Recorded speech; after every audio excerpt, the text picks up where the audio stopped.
If you like these videos, please check out my full course at www.lsat.totaltestprep.net with tons of clearly explained actual LSAT questions written by someone who's mastered test and helped others master it, and an evaluation period where you only pay if you want to continue.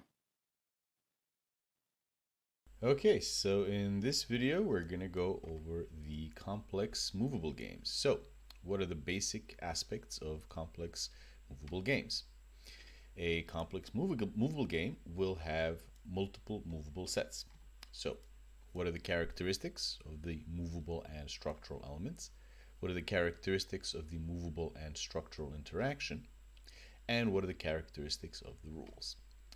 Okay, so we've got a typical complex movable game here on the right. So let's take a look at it. It says that there's 4 dogs, dogs A, B, C, D, are running in a race, and that each dog is one of 4 colors, red, white, green, or yellow, and the dogs finish from first to fourth. So once again, we see have a little bit more information. We have the dogs, we have the colors of the dogs, and then we have where they finish, first to fourth. And as you see here, I've made the first through fourth the structure, so those are my columns. I now, however, have, excuse me, I seem to have labels for both the dogs and the colors, and I've made rows for each one of those specific collections of letters. Okay, so that's what we'll go into and cover in more detail in this video. So in terms of the basic movable structural information, you're going to have 2 or more movable sets and 1 structural set. So that seems to be what we've got here, where we've got the dogs and their colors as the movable sets because they're the letters we've listed out, and they're going into the structural set, which is just the first through fourth place. Now, the difference between complex movable and complex structural is that there's no each to each relationship in this complex movable set. And we can see that. We see that nowhere in our game does it say that each dog is each color, or each color is represented in each finishing spot. We know that one of the dogs is going to get associated to each of the, or rather, one of the dogs is going to get associated to one of the spots. So A, B, C, or D is going to be somewhere 1, 2, 3, 4. So 1 dog per spot. And same thing with color. There's going to be 1 color per spot. So you don't have that same each to each. You're not making a grid. And the way you represent that is that one set will go across the top, and the remaining sets all get their own row. So this is the important difference in terms of how you are diagramming this. In the previous games, in the previous lesson where we went over the complex structural, you would take the labels from one of the sets, 1, 2, 3, 4, and you put that across the top, and then you would take the elements from one of the sets, in this case 1, 2, 3, 4, you put it across the top, and then you would have taken the elements from one of the other sets and put that across the side, say A, B, C, D here, if it was the kind of game where each dog somehow was in each spot, or if the 1, 2, 3, 4 represented something else. But here, we don't have that relationship. So we're not making that intersection between one of the sets on the top and one of the sets on the side, and then putting everything into the spots where they intersect. That's not what's going on. What's going on is we have one set across the top. In this case, those are our spots, finishing spots. But then we have rows for each of the remaining sets. In this case, we have 2 remaining sets, the dogs and the colors. So the dogs get 1 row, the colors get the other row. That's the basic difference. You're dealing, only one of your sets is going to be the structural set. You're dealing with that as your structural set. You put that across the top, and then you just create rows for places or for locations for the rest of your movable elements.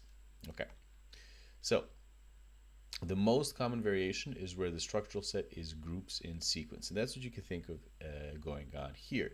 You've got your spots are your groups, and they're your groups because you're going to get 2 letters per spot. So there's going to be 2 elements in the 1 column, in the 2 column, 3 column, 4 column. It's just that one of the elements is going to be from the D set, one of the elements is going to be from the C set, and the way you get from the dogs and from the color set. So it's going to be a group of 2 letters, but the way you can think about it is that the structural set is a group with subgroups. The groups are in sequence, and each movable set gets a subgroup. So in this case, our column number 1 is group number 1, and group number 1 has a D subgroup and a C subgroup. So something goes into the D spot and something goes into the C spot. That's what I mean by subgroups. So you have multiple elements in one, it's just that each element is associated with a particular subgroup, in this case, one of the movable sets. So you're putting the multiple movable sets in sequence, and it's essentially as if you're combining multiple basic sequential games into one diagram. So imagine this being two separate games where you're placing dogs in a sequence of 4, and then you're placing colors in a sequence of 4. What this does is just essentially think of it as stacking them one on top of the other. You're combining them in that sense. Now, the difference between the multiple movable sets and multiple subsets of one movable set is that the elements from the subsets don't get separate subgroups. What that means is that if you're dealing with multiple subsets, it's just one row. You still get one row for whatever the multiple set is. So imagine if you had, if this, let's say the dog set had two subsets. So A and B were female dogs and C and D were male dogs, let's say. You wouldn't have a separate row like DM for males and DF for females or something like that. You'd all put them in the same row because they're all still basically dogs. The subset is there just to make it a little bit more complex for you in terms of keeping track of what's going on. There's a very fundamental difference between that and what we've got here, where we've got another set of 4 completely different letters that will get their own row in a diagram. If it gets its own row, it's another movable set. If it does not get a row and you're just putting it all together in one row, then you're dealing with subsets of one set that you need to keep track of with subscripts, or you could write it out, whatever it is. But here you would simply, in this case, it's 2 multiple movable sets that get their own row.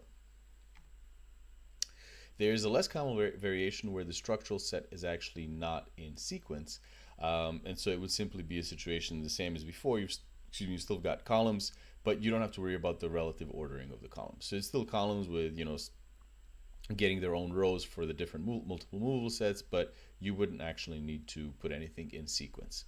And so this one is a little bit more or less common, but a little bit more rare. And sometimes with these, you're not sure which one's the structural set. You can actually have a little bit more of a choice in terms of what to use as your structural set. But it's still the same thing. It's just that there's no sequence. It's still multiple movable sets. They get their own row. Now, generally, you're going to have just 2 movable sets. And within those, the number of movable elements ranges from 4 to 7. And a common variation is where one of the sets is binary, in that there's only 2 elements, and it's not explicit how many instances of each will be placed in the structure. So once again, imagine you had two different diagrams here, or rather it's slightly different. It says we've got the dogs A, B, C, D, but then instead of saying that it's one of 4 colors, it says it's one of 2 colors, black and white, let's say. So that would be a binary set, because you don't know how many of them are black, you don't know how many are white, you don't know if it's going to be all of one color, all of the other. So in those situations where you have where you're given a movable set and you're not told exactly how many instances of each element you're going to have, it's usually going to be in what I call here the binary situation. Where it's going to be a situation where your possibilities are 1 of 2. Sometimes it'll be a tertiary, it's 1 of 3, but usually it's going to be 1 of 2. And we'll cover this in the exercises. And then rarely, sometimes the same movable set will be repeated multiple times. So you'll have the same movable set. It's going to get its own row. This is not as common though. Generally speaking, the movable sets don't have subsets. They don't repeat. It's fairly straightforward in terms of just different sets that get their own row. So like I said, there's generally 2 movable sets, although you can have up to 4 movable sets. So there's been situations where you've had 4 movable sets, and sometimes in those what you'll see is that they will include things like binary sets, etc. Okay. The structural set is a column with rows, and it's best represented as a grid. So columns are vertical, rows are horizontal, and it'll generally range from 4 to 7 columns. There might be sequence, and in order to identify the structural set, look for the set that is inherently sequential. So these tend to involve sequential structural sets more so than non-sequential. So you'll definitely, if you see sequence, that's what you want to look for as your structure. And often the structural set is implied and it's not explicitly listed out. So you want to look for keywords that indicate an inherent sequence or order. So sometimes, like, this is along those lines, because the last line says the dogs finish from first to fourth, so it doesn't say there are four places where they finish, 1, 2, 3, 4. So it implies that there is a sequential ordering of of finishing spots from 1 to 4. So once again, with sequence, you want to make sure, given that there's generally going to be sequence, you want to look for inherent sequence, inherent order, and use that as your structure.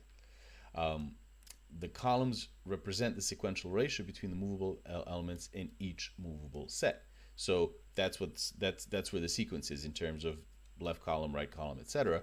And the labels for the columns are the elements in that structural set. So the 1, 2, 3, 4 are those four groups, or the four spots.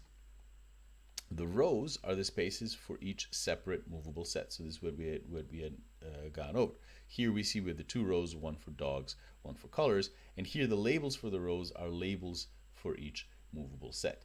Now, the reason I'm bringing this up once again is because this is different, and sometimes students get confused. This is different from the complex structural sets, where your labels are actually going to be the elements from two separate sets. Here it's just from one.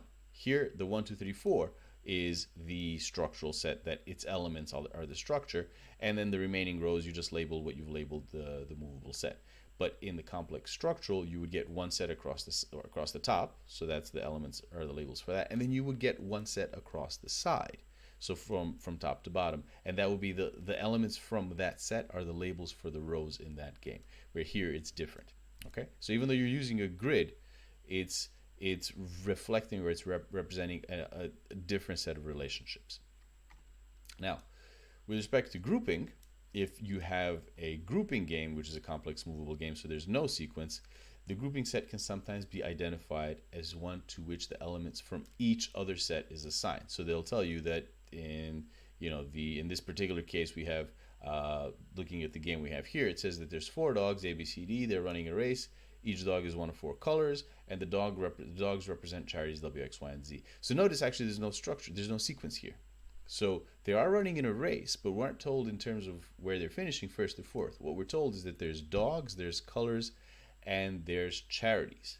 So which one is going to be here the question is, which one's going to be the structure, which one is going to be the movable set? Well, like it says here, the grouping set can sometimes be identified as one to which the elements from each other set is assigned. So if it tells you that this particular set is taking elements from this set and from this other set, you can use that as your structure.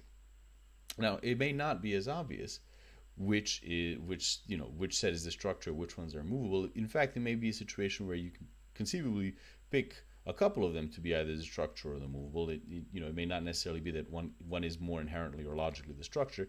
You want to look for the set with a specified number of elements. So generally, this is the grouping set. So that's what we have here. Actually, all three of these sets have a specific number of elements. There's four dogs, there's four colors, and there's four charities. But like I said, sometimes you'll get games, or you'll get games where it'll say, excuse me, where it'll say it'll involve what I call the binary set. So if it said that there's four dogs, they're running a race, and each dog is one of two colors, well, that's a binary set. You don't want to use that as your grouping set, because you don't know how many. If it's two colors, black and white, let's say, you don't know how many black columns, how many white columns, etc. So you wouldn't use that as your structure.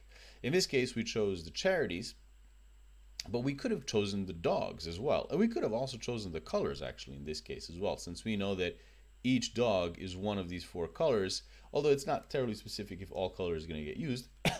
But if that was the case, then you could use the colors. But in this case, let's say we don't know if all colors are going to get used, but we know that each dog is going to get something, and we know that each dog represents one of these charities. So we chose the charities. You could have put the dogs. You could have put the charities instead. Conceivably, you could have put the colors in this one. But this is a situation where you see that you could have chosen a couple of different things.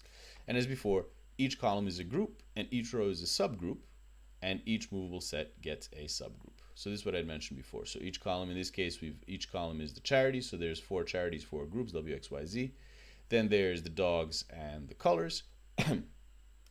And you know that each charity is going to have two subgroups. It's going to have, each charity consists of a dog and a color, and it's going to get one dog and one color. Okay, so it's basically the same thing, but there's no sequence. It's also going to be more the games that have sequence are going to be the more common ones. Okay, now in terms of the basic relationship, so we have it back to original game here. So most games will not have a one-to-one matching between elements in all of the movable sets and spaces and rows. So there's stuff that's going to be left out. There's stuff that's going to be in excess. So generally, one of the movable sets will have a one-to-one matching with the spaces in one of the rows, and sometimes all of the sets will. But other movable sets might have elements that are repeated, and there might be, or exact elements, or their repetitions might not be known. So once again, there's something that is with the binary sets. So that'll be more common. So sometimes you will get a one-to-one match, sometimes with all of them, but generally speaking, you'll have some some movable sets that are not like that. Like I said, a common variation is binary movable sets, where a movable set has only two elements and their placement is unknown.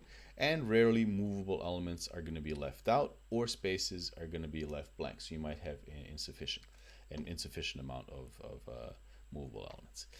The grouping variation might have more than one element to assign to a spot. So this is a variation that you'll sometimes find where it's not just going to be a one-to-one. You might have more than one element put into a particular spot. This happens generally in the grouping variations, the ones that don't have sequence. With respect to the rules, for the sequential variation, the rules are similar to sequential games, although there will also be some which determine which elements from different movable sets can or cannot go together. So not just sequential, but also an element of grouping. But generally speaking, it's like combining a bunch of sequential games together. So it'll be sequential variations are going to be common.